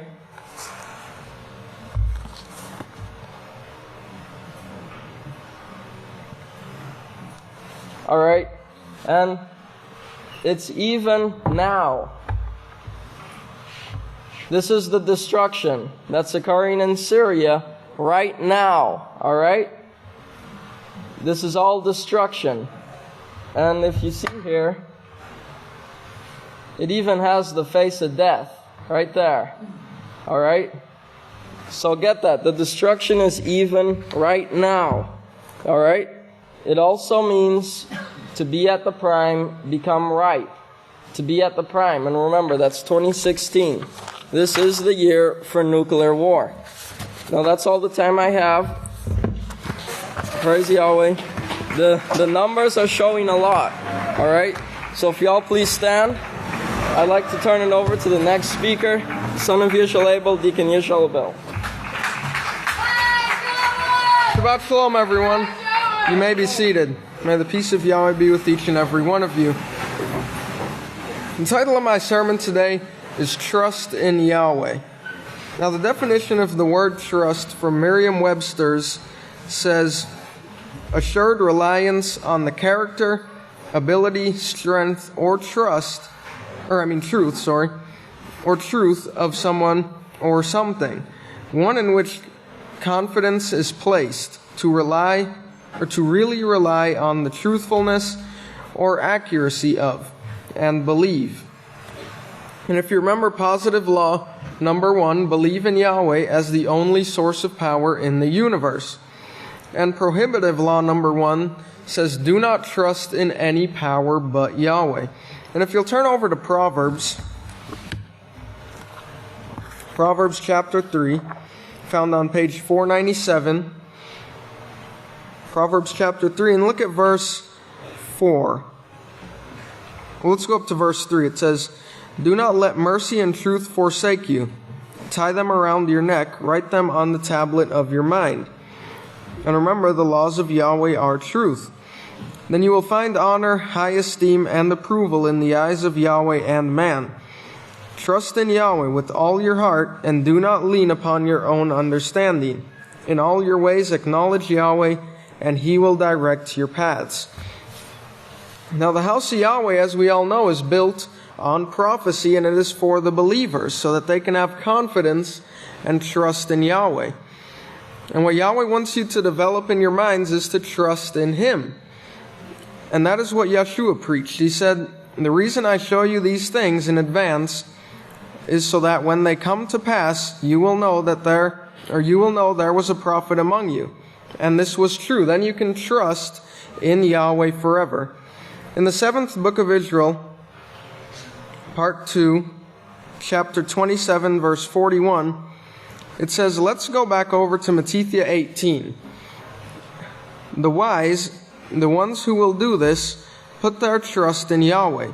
Put their trust in the one He sent. Do not let that change. Don't let somebody change you. So put your trust in Yahweh only. And part of the definition of the word trust, as I said, is to believe. Back to the definition, it said, one in which confidence is placed. And we can put our confidence and all our trust in Yahweh because we know He said this was the protected place and He was going to protect us. Praise Yahweh. As the last speaker talked about Psalms 91. To really rely on the truthfulness or accuracy of and believe. Let's go over to Yachanan.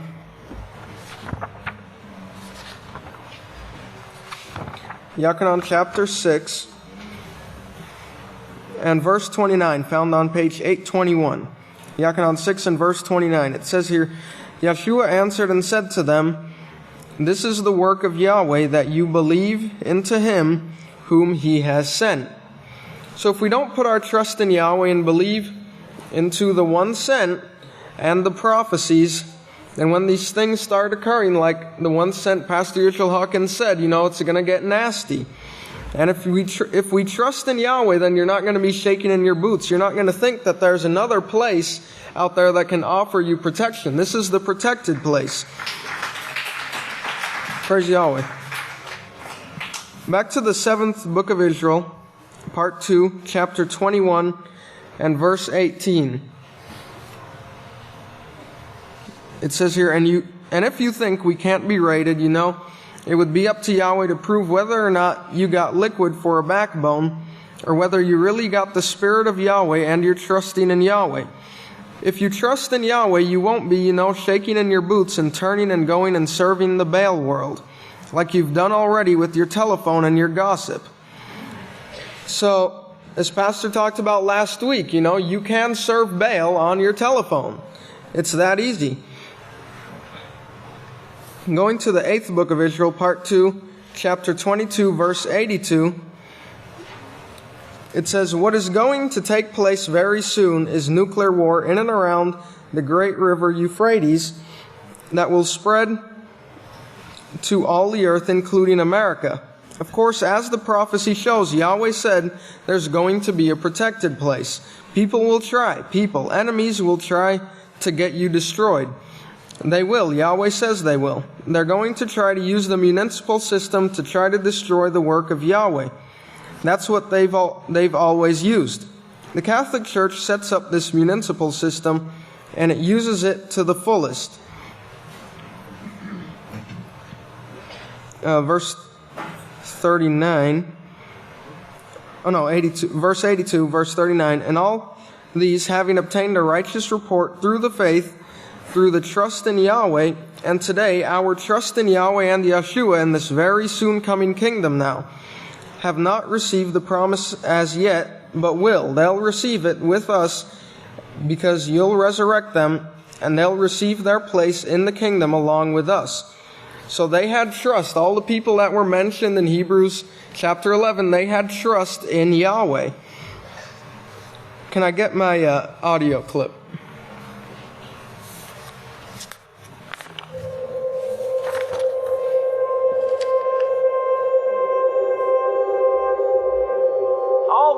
Worshiping gods. The Muslims, the Catholics, the Christians, the Catholic Coptics, even though Yahweh tells them in the 3rd chapter of Genesis, don't be evil like the God. Your ways are slippery. You're like blind men groping for a door, can't find the handle. Groping in the dark, the thick darkness has come upon them. They can't find a suitable answer. Well, the answer now they got is depopulation. That depopulation, the only thing Yahweh shows there is going to get out of hand. 4/5 of the people are going to be wiped out, but there's not any Catholics, no Catholics among the 2 billion people that are left alive, no Christians, no ISIS, only those who repent of all these religions. Those religions are not serving the Creator. They have no power. The gods have no power at all to save you. Either you serve Yahweh or you will die out there fighting with each other. This is going to get really nasty from here to the end. If you think you're going to squeeze by and go ahead and hang on to Baal, you will either die with the wars or you will burn in the hell. Now that's prophesied. It's a judgment for anyone who wants to get into this Baal worship. That's what it is, Satan worship. Learn it not. When you send your children to public school, they're going to learn it. Yes, and they're going to fight and war. They're going to learn war and fighting in the schools. And they're going to say, hey, the Supreme Court just said it's okay to do this. The Supreme Court is the worshipers of Satan. They're not the worshipers of Yahweh. They have no power to give you eternal life or to protect you. Call upon them in the hour of need. Call upon any one of those Supreme Court leaders. Call on them in an hour of need and see where you get. You're going to die, and Yahweh says so. There ain't no way you can protect yourself if you don't do what He says. If you run out into the world, you can't protect yourself. The world has no protection. And if you look at the people that get shot in churches, in the movies, in their homes, you'll see they have no protection. You wanting some protection in this time period? You better have Yahweh's armies protecting you, or you won't live through this. Call upon any one of those Supreme Court leaders. Call on any one of your politicians or your judges and see where you get. If you don't put your trust in Yahweh, brethren, you're going to die, and Yahweh says so. Praise Yahweh. So you did get to hear Pastor today. As you probably know, that was the opening to the new CD with some Yasum songs on there as well. Praise Yahweh. And as he said there, serve Yahweh or you will die fighting with yourselves. And you can't squeeze by. He said you'll either die in the wars or you will burn in the hell. In closing, in the 11th Book of Yisrayl, or first I want to read from the 12th Book of Yisrayl, part 2, chapter 23, verse 23. And it says, "But the point is Yahweh. I've got to make you believe Yahweh. Trust in Yahweh so you won't go out, leave the house, thinking there's a place of protection over there offered to you somewhere, and it looks better. It may look better, but the protection of Yahweh is the only thing that's going to get you through this mess that's coming." And in the 11th Book of Yisrayl, part 2, chapter 6, verse 130 to 132, it says, "They know in heaven, they know and they're convinced that Yahweh's plan is working because they can see it. The prophecies, they are able to see those prophecies fulfilled, so they know it's working. And that's the reason their hopes are so high, and they're ready to accept. They're ready to accept you, along with all of those who have given up their lives before us, previous to this last day's house of Yahweh, those who suffered just like you, including Yashub, who's suffering and is being tried and tested, and the heavens are awaiting you, brethren. They will accept you readily, and they will accept Yahweh's laws readily, because they're glued on His plan right now. There are a lot of them that won't accept it, but you will have power over them. You will have much more power than they, so it won't be any problem to put down the unruly at that time. And once the quartet sees that what we're saying is truth, they're going to lay down their arms too. Yahweh promises this is cutting off the four horns of this blasted altar of death. That's what you're going to do. It's worth working for. It's worth sweating for. It's worth whatever we have to do to go through. But come to perfection, and let's all be a part of it together, and we'll live joyously ever after. That's a promise from Yahweh. Praise Yahweh. And with that, if you'll all please stand. It's my great honor and privilege to turn it over to the great son of Yisrayl Abel, Deacon Yisrayl Hawkins. Praise Yahweh. You may be seated. May the peace of Yahweh be with each and every one of you. Now, we've heard a lot today, and don't worry, the missionary has not stopped. It's going to continue, no matter if they listen to us or not. We're not going to stop just because they don't listen. We still have to warn them. Now, I'm going to talk about Yeshua. Now, Yeshua, I want each and every one of you to ask yourself this. Yeshua became perfect. He was born a normal man. He had the carnal mind. He had the temptations, all of that. But he became perfect. So why can't we? Ask yourself, why can't I become perfect? What's holding me back from becoming perfect if Yeshua could do it? Think about that, because there's one thing, and we'll talk about it later, there's one thing that is holding us back from becoming perfect. It's not the house of Yahweh, it's not Yisrayl Hawkins, it's not the priest. There's one thing. talk about that a little bit later. But Yahshua was no different than us. Don't get it in your mind, well, Yahshua was a special person. He didn't have the temptation to sin. No, Yahshua had to overcome all of those things. He had the carnal mind. He had to overcome that. Now, the carnal mind, we're told in Romans chapter 8, verse 6, it says, "For to be carnally minded is death, but to be spiritually minded is life and peace. Because the carnal mind is enmity against, bitterly opposed to Yahweh, for it is not subject to the law, nor indeed can be."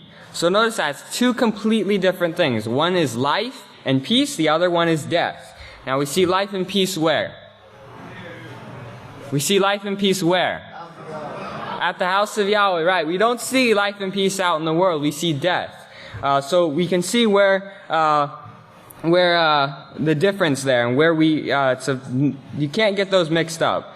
Now, before we can come to perfection, we have to know what is perfection, or what is perfect. Well, in Psalms chapter 19, verse 7, it says that the laws of Yahweh are perfect. So if we keep the laws of Yahweh, all of the laws of Yahweh, not whichever ones we want to keep, all of the laws of Yahweh, and that brings us to perfection. Because remember, if we keep some of them, or if we break one of them, then we're guilty of breaking them all. So make sure that we have to be on careful guard that we don't put some of them to the side and not keep them.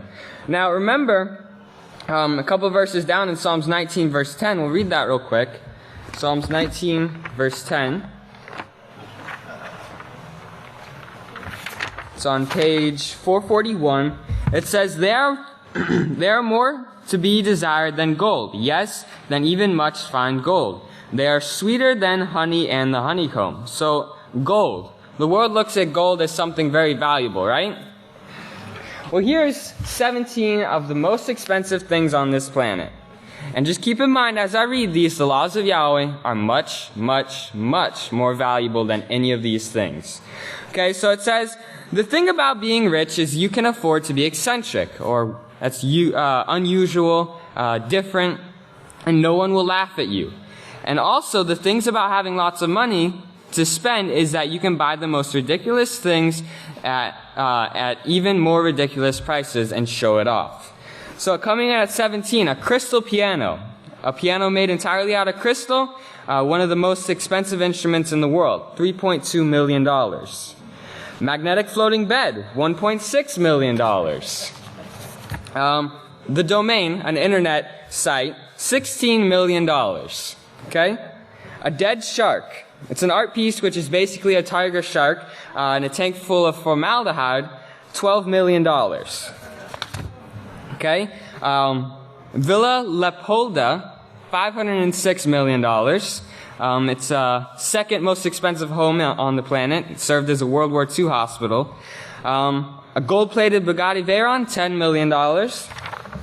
Okay, gemstone watch, 200-carat gemstone watch, $25 million. A photograph, a picture, you can go take one outside. We have plenty of the clouds that we see in prophecies taking place, but this one is of a river and some grass, $4.3 million.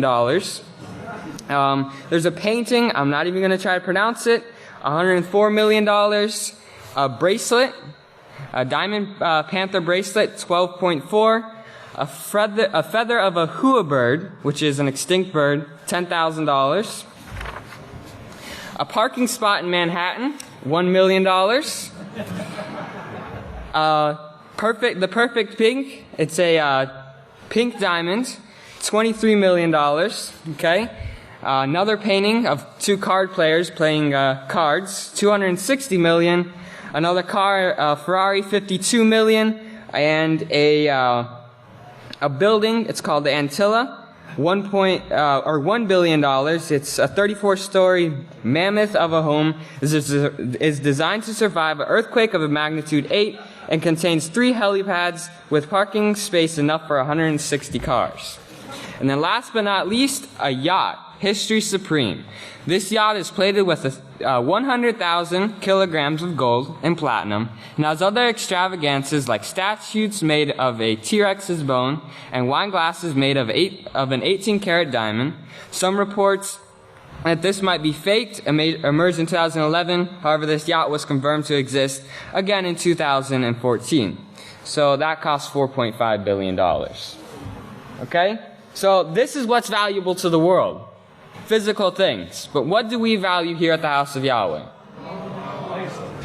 The laws of Yahweh. Right. The teachings of the house of Yahweh. We shouldn't want anything of the world. Remember, Yeshua did not want these things. In fact, Pastor, he talked about it in the fourth book of Israel, chapter 15. This sermon was given back in May 20th of 1989. And he said in verse 123, it says, "When I think about Yeshua being raised in perfection, like he was, it makes me desire that everyone in the world could be raised with this same perfection." This was given in the laws of Yahweh, in the Torah. Yahweh says to teach this to your children night and day. When you lie down, when you rise up, when you stop to eat, teach it to your children. Okay, teach it to your children. We see that scripture in Deuteronomy chapter 6, but all the time is what it's saying. Non-stop. We need to be teaching these things to ourselves, to our children, and we do that by setting a righteous example. Yeshua is our example, so we need to be examples to each other. Not examples of the world, examples of little Yeshuas. That's what we need to become. Little Yeshuas are little Noras, remember? Praise Yahweh. So Yeshua was one person whose parents were trained by Yahweh before he was born. So notice his parents were trained, and these parents were trained to raise Yeshua up in perfection. So his parents taught him, and then Yeshua went out and taught the multitudes. They practiced these laws perfectly before Yahweh, raising this child to become our Savior. This child had to learn obedience through suffering. As I have brought out before, he suffered at the hands of mankind. Any doubts that he had about wanting to turn to sin in any way were wiped totally out because he did not want any part of what this world had. He finally made up his mind to it. So he made up his mind and he stood for it. I'm pretty sure that he was practicing the things of the peaceful solution. He set his mind in advance. No, I'm not going to do these things. I'm going to separate myself completely from the world. I don't want anything of the world. And we need to do the same thing in our minds. Now, we have this same opportunity to be raised in perfection here at the house of Yahweh. This is the most perfect place in the world right now. And we have this opportunity. Remember, Yeshua was a normal man. He was tested. There was traps set. The Pharisees, Sadducees, Essenes, Herodians, all of them, they set traps for him. You can read about them in the second part of the book of Yahweh all the time. But in Hebrews chapter 4, verse 15, Hebrews 4:15,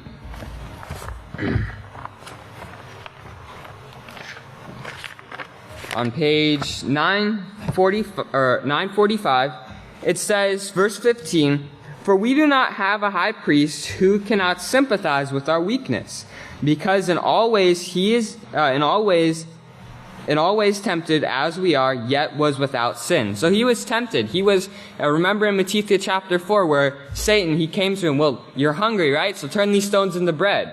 What did he say? Man does not live by bread alone. They live by what? Right, every word that proceeds out of the mouth of Yahweh. And where do we get that? Do we get it out in the churches? At the Vatican? No, at the house of Yahweh from Yisrayl Hawkins and the priests that are teaching these things. Then also remember, he said, "I'll give you all these things. I'll give you all this power." What did Yeshua say? Does anybody remember? We'll read it real quick. Matthew chapter 4. If we look to verse 9, Matthew chapter 4 on page 730, it says, "Again the devil took him up to an exceedingly high mountain and showed him all the kingdoms of the world and all the magnificence of them, and said to him, I will give you all these things if you fall down and worship me." All that power. He could have been a pope, remember? Then Yeshua said to her, "You get away from me, Satan, for it is written, Yahweh your Father you must reverence, and him only you must serve." So notice there was no doubt in his mind that Yahweh was the one. He knew that Yahweh was the one that we should be serving, not Satan. Now, we need to start training ourselves, our minds, start right now, because remember, we don't have much time. All the prophecies, they're starting to come together. All the signs in the clouds, they're all starting to come together, and we don't have much time. We have to start training our mind to get sin, get the world. We don't want the world. Get it completely out of our mind. And Yahshua got that perfection, the training to become perfect. We're receiving that here today, and it's our choice. Remember what Deuteronomy 30 verse 19 says. It's our choice. We're not forced to do it. That's what the world does. They're forcing people to do it. But it's our choice, and Yahshua chose that. So again, ask yourself, if Yahshua can become perfect, why can't I? There's one thing that's holding us back. It's not the priest, it's not the house of Yahweh, it's not Yisrayl Hawkins. It's ourselves. You are the only one that's holding yourself back from becoming perfect. If you don't set your mind to do that, to become perfect, then you're not going to achieve it. So set goals, set your mind in advance to do it. Now remember that the world, they don't have this training. What do they have? Well, man gets 9 years after leaving a bomb in North Carolina Walmart. There was a big fight at a Trump rally. And also we've got news every single week of the things that are going on in the world. So ask yourself this as well. Do you want to help us put character education in schools? Praise Yahweh.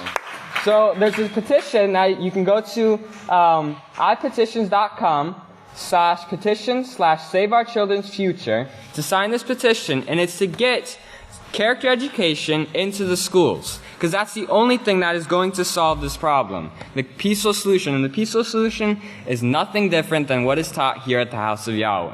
So remember that. Set your mind in advance. Don't let any of the stumbling blocks of the world get you down, because push through them like Yahshua did. So with that, if you all please stand, I have the great honor and privilege to turn it over to son of Yisrael, Abel, Deacon Yisrayl.